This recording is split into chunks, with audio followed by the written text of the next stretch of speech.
봄이 되면 무언가 좀 저희들의 모습이 달라지는 것 같습니다.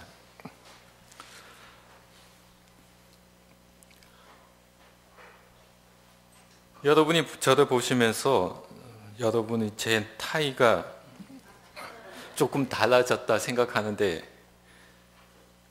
제가 양복 위아래 같은 색깔이 있고 이 타이를 맨 게 처음입니다. 왜냐하면 저는 생각은 좀 생뚱맞게 엉뚱맞게 하지만 옷 입고 다니는 것은 좀 고지식 합니다. 근데 오늘 아침에 이거를 맸는데 왠지 제가 거북스럽습니다. 제 마음이. 이래서 봄인가 하는 생각도 해봅니다. 오늘 예배 시작하기 전에 저는 익숙하지 않은 얼굴인데 여러분에겐 반가운 얼굴들이 많은 것 같습니다. 제 왼편에 앉으셨던 가족인데 아마도 청년이 장년이 되어서 자녀들과 함께 오는 참 보기 좋은 모습이기도 합니다. 그 위에 제가 알지 못하는 모습을 보면서 여러분에게 교회가 참 우리들의 포근함을 주는 공간이지 않을까 하는 생각 또한 해보게 됩니다. 오늘 우리가 읽은 성경 내용은 참 당혹스럽습니다. 예수님이 이렇게 폭력적인 행동을 하시다니 하는 것이 우리들 마음에 갖게 되는 겁니다. 노끈으로 만든, 즉 채찍으로 동물들을 때려서 쫓아내고 돈으로 희생 제물을 바꾸려는 놓여진 상을 엎어버리고 정말 아수라장이 되어진 모습입니다. 아마도 지난 긴 시간 동안, 공생애 동안 예수님이 이와 같은 행동을 한 적은 없습니다. 그러니 제자들은 참 당혹스러웠을 겁니다. 선뜻 우리들도 예수님의 행동에 이해가기가 쉽지 않습니다. 왜 예수님은 이런 행동을 했었지? 하는 의문을 우리는 가지게 되는 겁니다. 이 사건이 일어난 것은 예루살렘 성전입니다. 6월절이 되면 유대인들은 예루살렘 성전을 방문하는 행사가 있었습니다. 유대 땅 사는 사람만이 아니라 먼 타국에 사는 유대인들도 예루살렘을 방문합니다. 방문해서 희생제물과 성전세를 내는 것이 그들의 민족의 고유한 전통입니다. 오늘 이 사건은 성전 뜰 밖에서 이 일이 일어난 겁니다. 그곳에서 희생제물로 사용될 동물을 매매하게 되었습니다. 우리는 잘 알지 않습니까? 동물이 양이든 소든 그것을 매매하는 곳에는 소란스럽습니다. 가격을 흥정해야 되기 때문입니다. 또한 동물들이 울고 있는 그 소리들 그렇게 듣기만 좋은 소리는 아닙니다. 또한 냄새는 어떠합니까? 이런 일들이 성전 뜰 밖에서만 아니라 성전 안에도 그 소리가 들리고 그 냄새가 진동하게 되었습니다. 이런 모습들을 예수님은 보았습니다. 예수님만이 아니라 예루살렘 성전을 방문하는 경건한 유대인들도 그 모습을 보았고 그들은 분개했을 것입니다. 이러한 모습은 예수님 시대만 아닙니다. 구약의 몇몇 선지자들도 이와 같이 성전에 타락된 모습을 비판하고 있습니다. 예레미야 선지자는 내 이름으로 일컬음을 받은 이 집이 너희 눈에는 도둑의 소굴로 보이느냐 이렇게 단호하게 말씀하십니다. 스가랴 선지자도 성전의 타락과 의미 없는 희생 제물에 대해서 비난하고 있습니다. 더 심지어는 말라기 선지자는 3장 13절에 보내면 하나님이 보내신 사자, 즉 메시아가 오게 되면 성전을 깨끗이 정화할 것이라 말하고 있는 겁니다. 즉 예언서의 말에 의거한다면 예수님 시대만이 아니라 구약에서도 성전을 더럽혀진 손, 그 손으로 드리는 제사를 하나님은 받으시지 않는다는 것을 우리는 알 수 있습니다. 제자들만이 아니라 성전을 향한 많은 순례자들이 예수님의 기괴한 행동을 보았습니다. 분명한 것은 그들 중에는 경건한 유대인들은 예수님의 그 행동에 기뻐했었는지 몰랐다는 겁니다. 역사적으로 긴 시간 동안 성전은 타락되었고 희생 제물의 매매로 인해서 이익을 챙기는 제사장들, 상인들에 의해서 분개했기 때문입니다. 대체 하나님의 성전, 예루살렘 성전은 이 백성들에게 무엇이었을까 하는 점입니다. 이스라엘 백성들은 예루살렘 성전을 하나님이 머무는 장소라 여겼습니다. 이 땅 위에서 하나님이 계시는 곳이라 여겼습니다. 이것은 그들의 역사적인 배경을 가지고 있습니다. 하나님께서 이스라엘 백성을 이집트 노예로부터 구원하실 때 홍해를 건너고 가나안 땅으로 들어가서 시내산에서 모세에게 내려신 그 십자가의 십계명을 통해서 이스라엘 백성들에게 새로운 삶의 길을 가르쳐 주었습니다. 그 하나님이 모세에게 또한 백성들에게 내가 머물 장막을 만들어라고 했습니다. 그 장막이 이스라엘이 가나안 땅에 정착하고 국가를 이룬 후에 예루살렘 성전으로 변화되었던 겁니다. 그러니 예루살렘 성전은 바로 이 땅 위에서 하나님이 머무시는 장소입니다.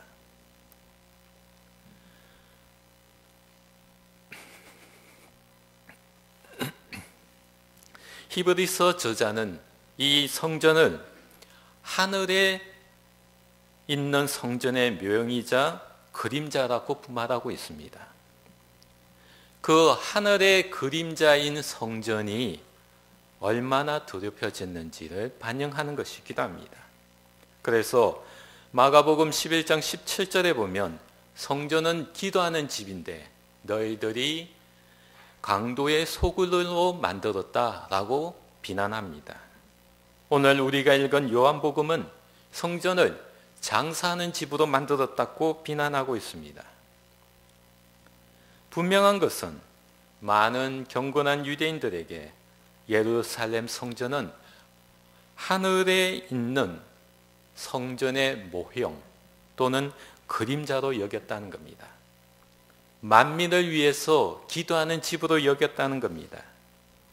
그러기에 성전을 향한 열정을 자신들이 가져야 한다 하는 것이 그들의 마음에 간직한 겁니다. 그런데 현실은 전혀 그렇지 못했다는 겁니다. 성전을 장사하는 집으로 강도의 소굴로 만들어져 있었기 때문입니다.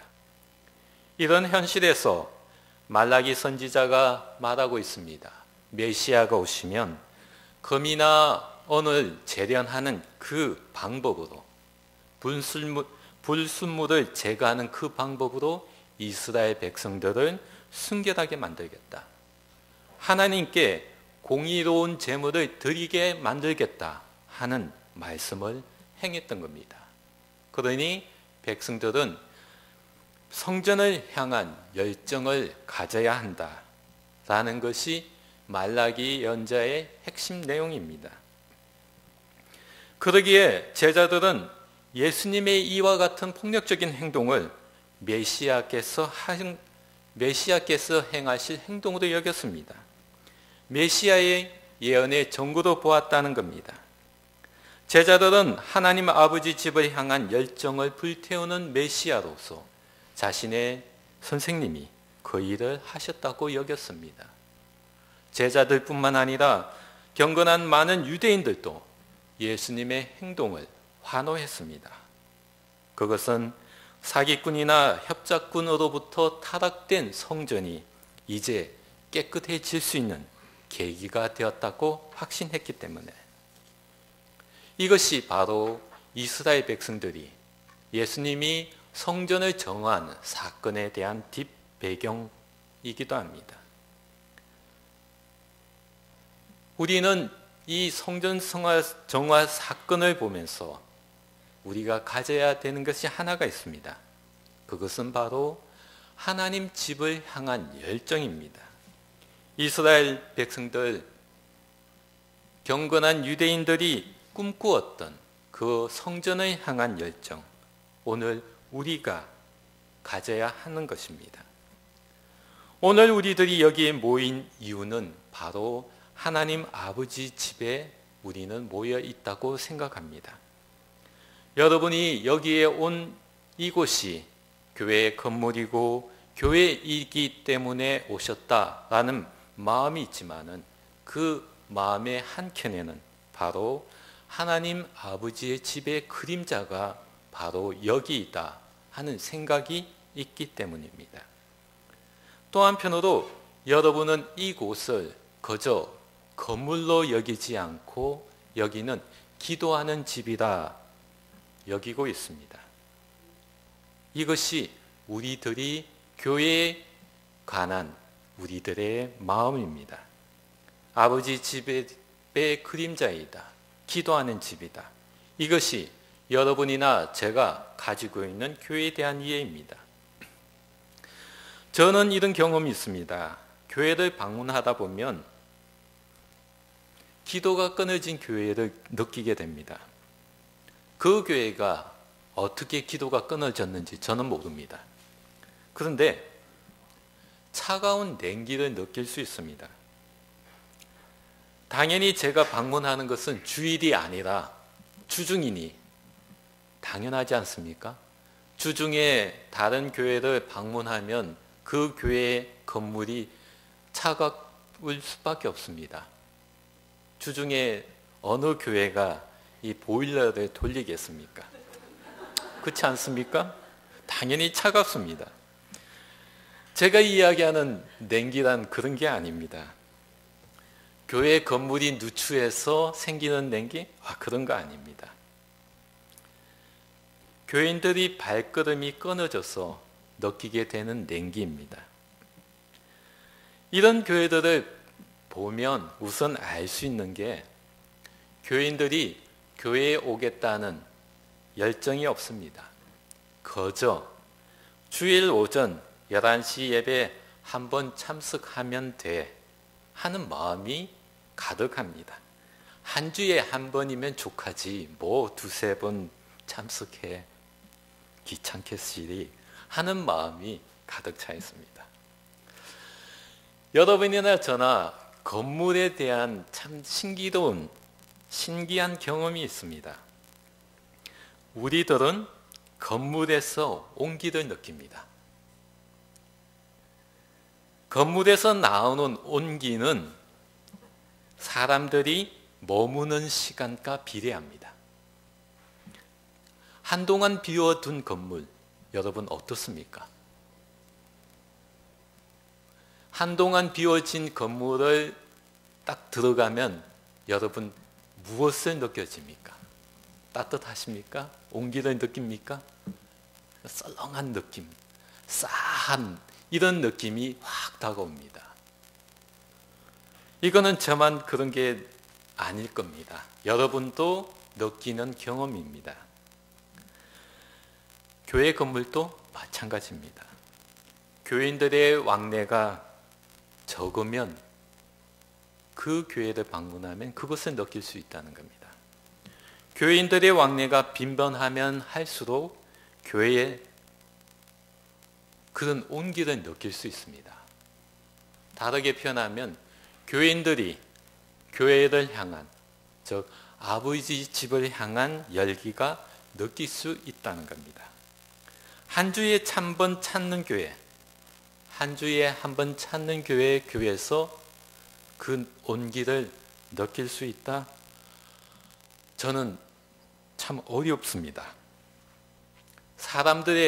교인들의 발자국이 묻어져 있는 교회, 사람들의 발자국, 즉 교인들의 발자국이 많은 교회일수록 온기를 느낄 수 있다는 겁니다. 두 번째로 기도하는 이들이 많은지 아닌지 적은지 하는 겁니다. 우리들은 압니다. 교회는 기도하는 집이라 우리는 알고 있습니다. 우리가 교회에 오면 기도하겠다 하는 마음 실은 많지 않죠. 교회에 와서 내가 기도하러 왔다 이런 생각은 잘 하지 않습니다. 그런데 여러분이 앉은 이 의자에 앉으면 나도 모르게 기도합니다. 이게 우리들의 경험입니다.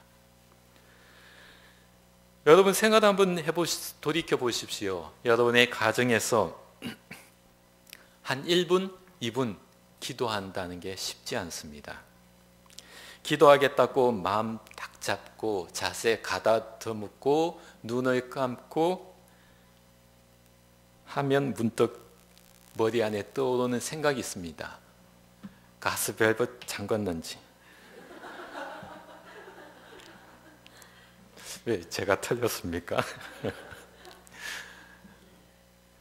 그러면 어떻게 합니까? 가스밸브를 잠갔는지 열어놓았는지 이게 마음 안에 탁 들어왔으니 그냥 앉아서 기도합니까? 아니면 일어서서 다시 확인하러 갑니까? 그리고 나서 다시 마음을 추스려 기도하려 앉으면 또 일이 벌어집니다. 전화가 울립니다. 그리고 나서 에이 기도하기도 왜 이렇게 힘들어 하는 마음이 우리 안에 훅 올라옵니다. 그러면 가정에서 기도하기란 쉽지가 않습니다.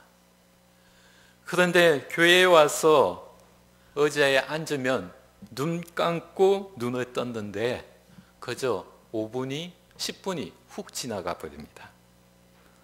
그래서 우리들은 교회에 와서 기도하기를 즐깁니다. 세 번째는 교회에 와서 기도를 하다 보니까 기도하는 시간이 늘어납니다. 처음에는 5분 상당하게 긴 시간입니다. 그런데 그 5분이 언젠가 10분이 됩니다. 언젠가 이것이 20분이 되어지는 겁니다. 기도 생활을 하다 보니까 기도하는 시간이 점점 늘어나게 되는 겁니다. 교회 와서 기도를 하다 보니 힘들면 교회 와서 기도하게 됩니다. 즐거우면 교회 와서 감사하다고 하나님께 기뻐합니다. 무엇을 결정하려면 왠지 교회 가서 기도해야만 결정할 것 같아서 또 교회에 옵니다. 기도하는 시간이 길어지고 기도하는 횟수가 늘다 보니까 교회 안에서 품어나는 열기가 훈훈해집니다. 그래서 우리들은 교회를 기도하는 집이라고 말합니다. 교회에 자주 와서 기도하는 교인들이 많을수록 그 교회는 생동감이 넘쳐납니다. 교인들이 많다고 해서 이 생동감이 저절로 생깁니까? 아니면 교인들이 적다고 해서 이 생동감이 없어지겠습니까? 교회에 와서 기도하는 교인들이 바로 이 생동감을 만들어냅니다. 이것이 바로 아버지 집을 향한 열정입니다. 오늘 우리가 보았던 예수님이 성전을 깨끗이 치우시는 그 마음이나 우리가 교회에 와서 기도하는 마음이나 다를 바가 없습니다. 같습니다. 예수님께서 사기꾼과 협작꾼이 가득한 그 성전 뜰 밖에서 기도하러 들어오는 사람들이 막고 있는데 어떻게 분개할 수 없겠습니까? 당연히 예수님은 분개해서 그들을 내쳤습니다. 그래서 예수님은 성전을 정화시키고자 했습니다. 교회에서 기도하는 소리가 멈추게 되면, 바로 이 열기가 사라지게 되면, 아버지의 집을 향한 열정이 사라지게 되면 우리가 교회에 들어오는 발걸음이 얼마나 무겁겠습니까?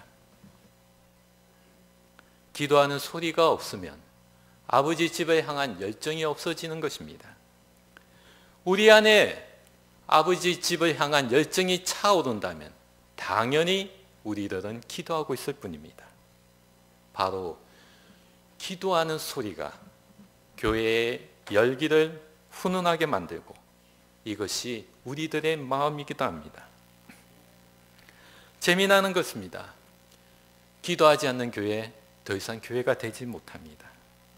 아버지 집을 향한 열정이 가득하고 기도하는 소리가 넘쳐 흐를 때 그 교회에 속한 교인들은 참 행복합니다. 왜냐하면 그 행복은 교회 안에 머물러 있지 않기 때문입니다. 그 행복은 여러분이 교회 밖을 나가는 그 순간 사라진다? 아닙니다.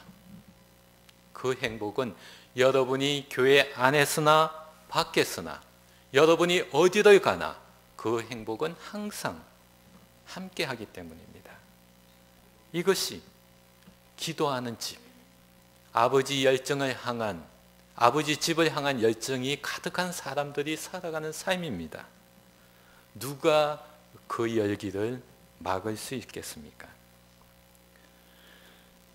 교회는 기도하는 집입니다. 교회는 하나님 아버지께서 사시는 그 모습이 오늘 우리들에게 나타난 건물입니다. 기도가 없는 교회, 더 이상 교회가 아닙니다. 우리 마음에 아버지 집을 향한 열정이 없다면 그것은 교회가 아닌 것이 될 수밖에 없습니다. 중요한 건 이겁니다.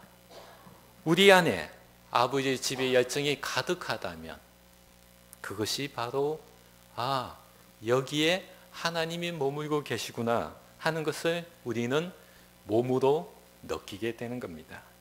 그것은 바로 교회에 와서 기도하는 일입니다. 거리가 멀면 가끔 오면 됩니다. 한 주에 한 번 하면 되겠죠? 거리가 가까우면 자주 오면 됩니다. 그렇다고 매일 오라는 얘기는 안 하겠습니다. 여러분에게 또한 좋은 일이 있습니다. 기도하고 한층만 올라가면 맛있는 커피도 마실 수 있는데, 그렇지 않습니까? 이게 우리 언천 신앙 공동체가 누리는 아버지 집을 향한 열정입니다. 이게 우리들의 모습입니다. 저희는 지금 사순절 동안 하나님의 사랑을 체득하는 여정의 길을 떠나고 있습니다. 이제 반쯤 왔습니다. 우리들의 삶, 우리 안에 있는 사랑의 열정을 어떻게 여러분 품어낼 수 있습니까? 오늘 저는 여러분에게 아버지의 집을 향한 열정, 우리의 기도의 소리와 비례된다고 전하고 싶습니다. 나의 기도의 소리가 아버지 향한 집을 향한 열정이 되고 그것이 우리의 사랑으로 나타나고 있는 것을 전하고 싶습니다. 내 안에 기도의 목소리가 있다면 여러분 교회 와서 이 사순절 동안 기도하시기 바랍니다. 그것이 여러분의 삶을 행복하게 만들어줍니다. 그 기도의 소리가 여러분만이 아니라 여러분 옆에 있는 교회의 삶을 행복하게 만들어줍니다. 이것이 우리가 떠나는 사순절의 여정입니다. 하나님의 사랑을 느끼기 위한 이 여정에 여러분 함께 하시기 바랍니다. 아직 반이 남아 있습니다. 남은 반, 기도하는 여러분, 하나님 집을 향한 열정이 가득한 여러분, 사랑을 나누는 여러분이 되시길 주의 이름으로 간구합니다. 기도하겠습니다.